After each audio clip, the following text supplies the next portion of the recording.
वर्षा उसगावकर मराठीतील एक आघाडीची अभिनेत्री. आता त्यांनी चक्क हिंदीसह बंगाली चित्रपटामध्ये काम केलेलं आहे. हिंदी चित्रपटातील त्यांची इनिंग मोठीच आहेच, परंतु हा अर्धांगिनी चित्रपट असा आहे जो हिंदीबरोबर आपल्याला बंगालीमध्ये सुद्धा पाहायला मिळणार आहे.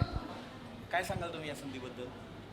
ही संधी खूप मोठी आहे असं मी मानते, कारण आजपर्यंत माझी एक ग्लॅमरस अभिनेत्री म्हणून इमेज होती. पण ह्या चित्रपटाने ती पूर्ण खोडली जाईल असं मला वाटतं, कारण रवींद्रनाथ टागोरांच्या घरे बाहेरे या कादंबरीवर आधारित अर्धांगिनी हा चित्रपट आहे आणि त्याच्यात मी विधवेची भूमिका करते. म्हणजे एकदम विदाऊट मेकअप, कलरलेस, जिच्या आयुष्यात रंगच नाही अशी ती भूमिका आहे आणि तिच्या आणि तरीसुद्धा ती एक बगावत करणारी अशी बाई आहे. तरुण विधवा दाखवली आहे.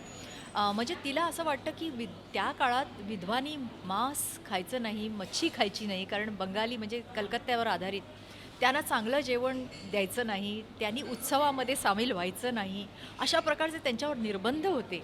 तर ह्या निर्बंधांना ती न जुमानणारी आहे, तरीसुद्धा म्हणजे ती जाऊ शकत नाही, तितकी बोल्ड नाही आहे, पण तिच्या मनातली व्यथा ती बोलून दाखवते आणि थोडासा कडवटपणा तिच्या व्यक्तिमत्वात आलेला आहे. तर ती बऱ्याच वेळेला असं थोडीशी म्हणजे सार्कॅस्टिक ज्याला आपण म्हणतो, थोडंसं असं विषादाने ती बोलत असते प्रत्येक वेळेला.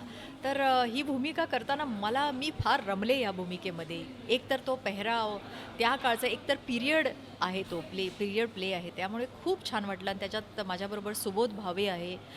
नंतर तिकडची एक कलकत्त्यामधली सुलेखा नावाची हिरोईन आहे, सुब्रत दास नावाचा तो तिकडचा अजून एक हिरो आहे, रीमा लागू आहे.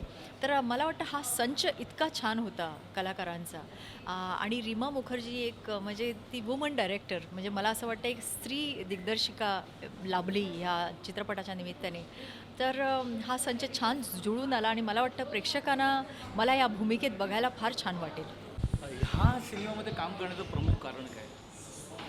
प्रमुख कारण म्हणजे एक तर गोष्ट आणि दुसरी गोष्ट माझी पहिली हिंदी फिल्म होती. रवींद्रनाथ टागोरांच्या घरे बाहेरे या कादंबरीवरती आधारित ही फिल्म होती. मी घरे बाहेरे पाहिला नव्हता, पण गोष्ट मला रीमाजींनी सांगितली आणि मला विलक्षण आवडली. एकतर पहिल्या चित्रपटात, हिंदी चित्रपटात इतक्या चांगल्या पद्धतीची गोष्ट असणं, इतकं चांगलं कॅरेक्टर असणं, इतक्या चांगल्या पद्धतीने लिहिलेली गोष्ट असणं आणि तुमच्या आजूबाजूची काम करणारी सर्व नटमंडळी इतकी अप्रतिम ॲक्टर्स असणं, हे मला असं वाटतं की परमेश्वराने दिलेला आशीर्वाद असतो आणि तो मला या चित्रपटाच्या निमित्ताने लाभला.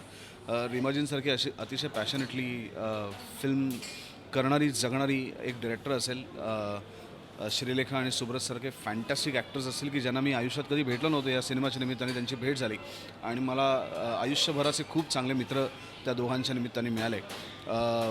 एक वेगळ्या भाषेशी माझा संबंध आला, एक वेगळ्या आयुष्याशी माझा संबंध आला. रीमाजी, वर्षाजी, आमे यांच्यासारखे मराठीमध्ये काम करणारे उत्तम कलावंत बरोबर होते आणि मनोज मित्रांसारखे, उत्पल दत्तांबरोबर काम केलेले एक बंगालचे खूप मोठे प्लेराईट, खूप मोठे नाटककार या फिल्ममध्ये होते. तर मला असं वाटतं की माझ्यासाठी हा एक 25-30 दिवसांचा एक वेगळा प्रवास होता की ज्या प्रवासात मला एका वेगळ्या स्टेटविषयी, एका वेगळ्या भाषेविषयीची अनेक गोष्टी मला नव्याने कळल्या. त्या कलेविषयीचा आदर, माझा बंगालीतल्या कलेविषयीचा आदर अजून वाढला.